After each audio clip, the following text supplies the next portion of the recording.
Фонариков неделя. Идем по корявой тропе. Ну вот, ничего не видно, короче. Смотрите. Завалы капитальные. Вообще видно. Видите, вот тут осторожно, бревно это вот скользкое, на нем поскальзываюсь. Идем, короче, вот подсветка это.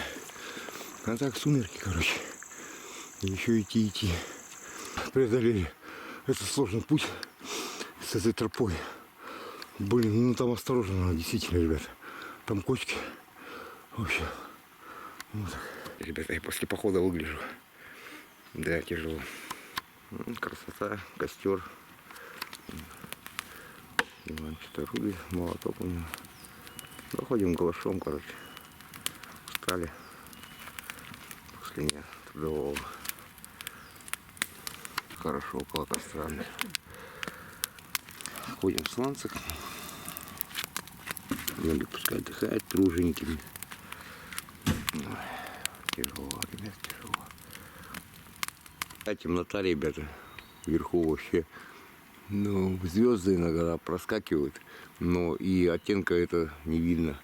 Ничего не понятно. Ну вот костер еще различим. Ну говори, вот фон-то слышен. Говори. Давай, все включено.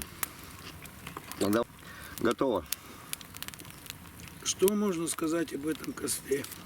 Корявый этот костер. Такой же корявый, как и тропа. Тут все корявое получается. Но зато рыба есть, тепло есть, дороги, как в России, есть, корявые.